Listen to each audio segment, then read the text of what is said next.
My name's Joanna Fianu. I'm the manager of Justicia Fair Trade Shop in Bolton. Justicia has been operating in the town centre of Bolton for 40 years, so we celebrated our 40th birthday last year. And we celebrate all things fair trade. It's a little bit of the global south brought into the centre of Bolton. We support volunteering opportunities in the shop for local people, but our main thing is all about supporting incomes for farmers and workers in the global south. We're a social enterprise, which is really unusual, particularly in the retail sector. A lot of retail nowadays, it's big box stores, so it's all the sort of chains that we recognise. So having independent shops is really important, but particularly independent shops that aren't just interested in your money. So one of the things that we need, I think, as a society is spaces where you as a person are more important than your money. So we don't see people as economic units, we see them as individuals that live in communities, whether that's in Ghana or Costa Rica or in Bolton. Those people have got full, rich lives, and as Justicia is all about helping people achieve their potential wherever they are in the world. So one of the most important aspects of climate change, which is the biggest crisis that's facing us globally, all of those effects are currently all of those effects are currently being faced by farmers and workers in the global south. And so, for example, you might have noticed that coffee and chocolate prices have shot up in the last couple of years.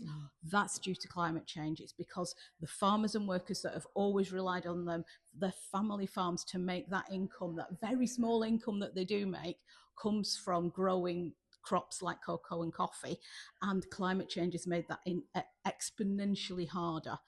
It's estimated that around half of all of the land that is currently used to grow coffee, you won't be able to grow coffee by 2050, which is an extraordinary statistic. So half of all the coffee farms in the world will no longer be coffee farms by 2050. Cocoa farms, just in 1 year, they saw a drop in yield by 25%. And because cocoa farmers get paid once a year and they get paid per kilo, per bag of cocoa, their income dropped by 25%. So even with fair trade, even with the minimum price and the fair trade premium that we always pay to go towards community projects, it's still incredibly difficult for cocoa and coffee farmers and tea farmers and cotton farmers and anybody that grows something in a world where you need rainfall at a particular time, you need dry weather at a particular time. If you rely on that and that doesn't happen due to climate change, then you're really struggling. Even things like, we spoke to some artisans in Nepal who make handmade paper, and they dry that paper in the sun. And if you get too much rainfall, if it rains all year, you don't get the chance to dry your paper in the sun, and it spoils, or it doesn't work properly, or you just can't make as much because you've got all of these reams and reams of paper that are waiting to be dried, and you're just waiting for the rain to stop, and it just doesn't stop. So climate change is having a massive impact on people in the global south, and we're seeing it in the prices that we pay here. A lot of the products that you find in Justicia are recycled as well. So they're upcycled, recycled, made from other things.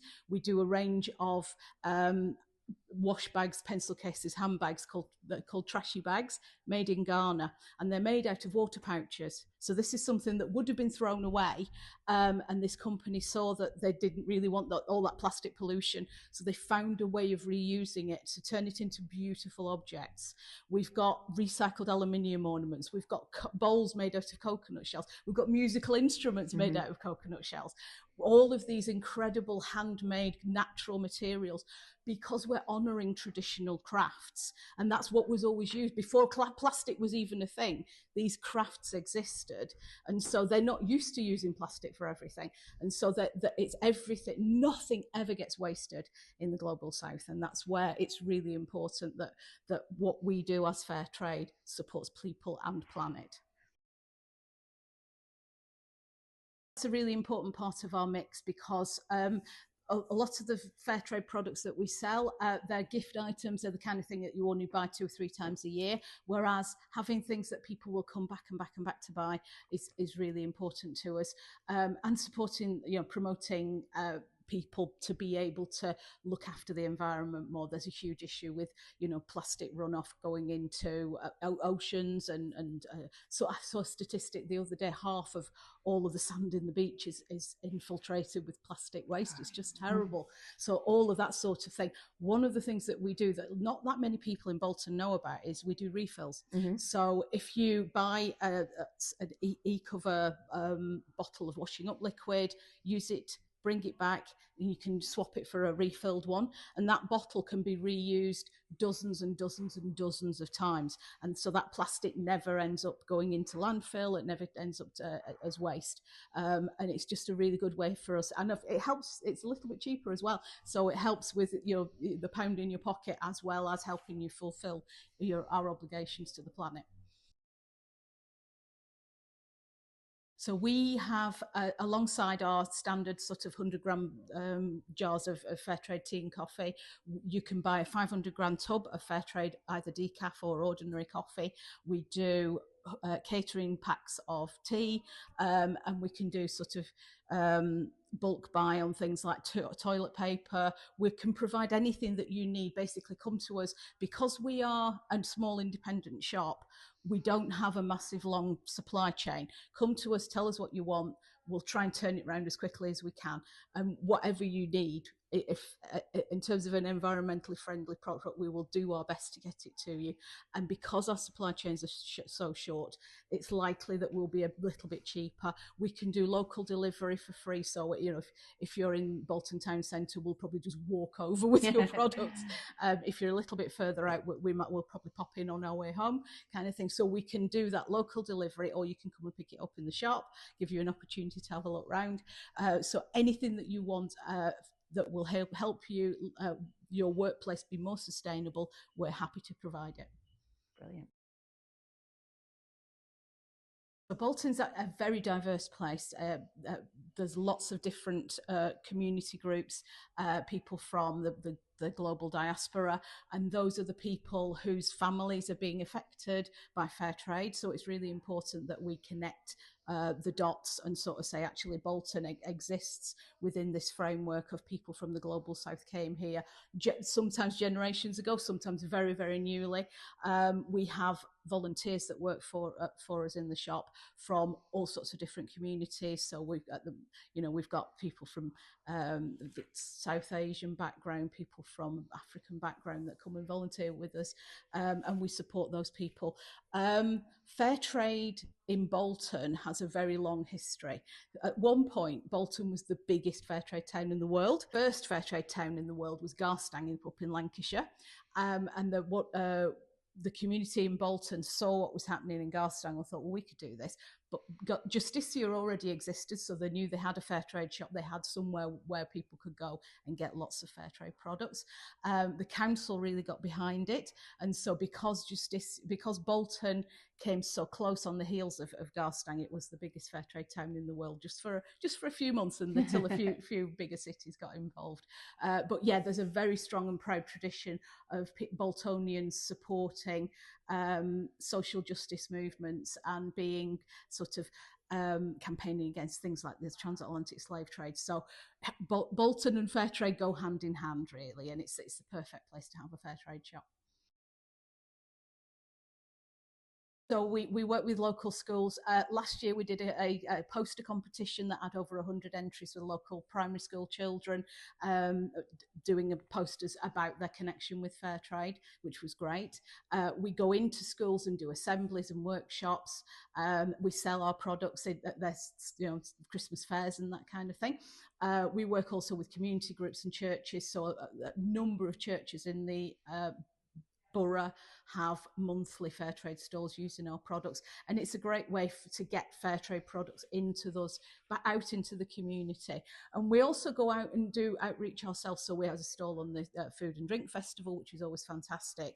Things like Horwich Christmas Market, we go to Smithills Farm Christmas Market. So we're showing up in the community.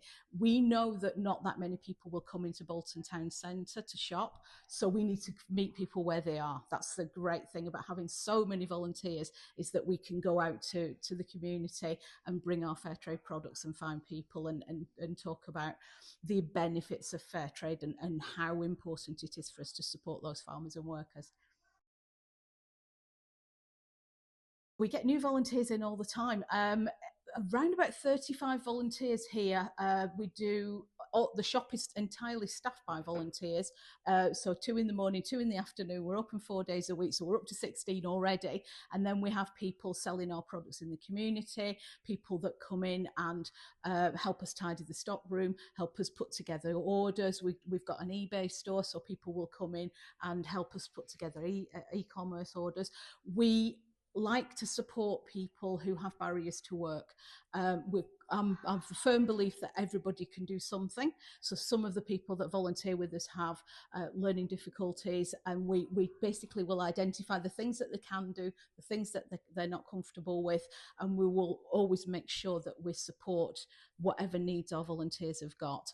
And that's really important to us. And some of them will go on to have fantastic, get jobs and careers. Some of them, they just want to get out of the house and have a little bit of social contact. We've got volunteers that have social anxiety, and they're just, they just need to get out of their own heads in a lot of ways.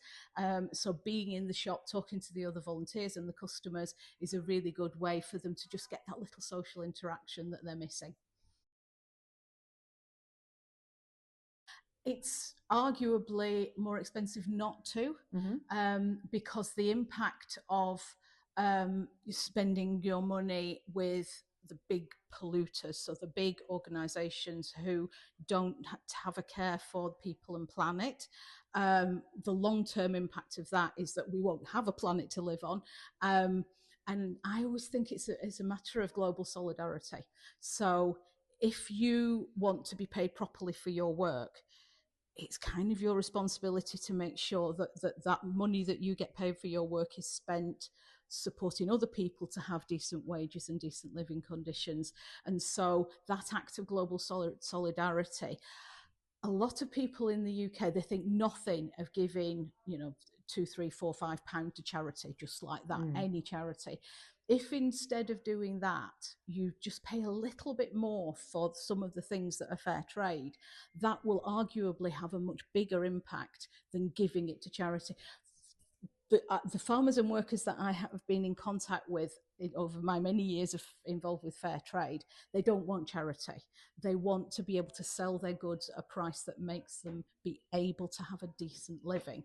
And so actually, if you divert, rather than say, oh, that's too expensive, say, well, actually, if I divert some of the money that I was going to give to a charity to pay a little bit more for my tea, my coffee, my chocolate, whatever, if you pay that little bit more, then you're having much more of an impact than if you just gave it to a charity. So I think fair trade chocolate tastes so much nicer than non-fair trade chocolate. There's so many different choices, and it's really easy to choose because it's available in all of the supermarkets. So, we just had Christmas, we're coming up to Easter. If you go into one of the big discounters, Lidl, Aldi, some people like that, you will be able to find Easter chocolate that's got the fair trade mark on at that sort of price. If you're out and about and you want a coffee, go to Greggs. All of the tea, the coffee, the hot chocolate, all of that at Greggs. You can get orange juice and apple juice. All of that is fair trade. So just making that one decision, it doesn't need to be more expensive. The big price differential is not at the start with the farmers. The big price differential is added in this country. So even if we're paying the farmers double, that only adds a few pence onto each cup of coffee or each chocolate bar or whatever. So you can make a massive difference just by choosing fair trade when you're out and about, and understanding that the difference that can make. think the most important thing people can do when they're shopping is to take a step back and think, do I need it? Can I afford it? Is there a more ethical alternative? Because if you look at an item and you want it, um, it knowing where it came from, knowing who made it and how is really important.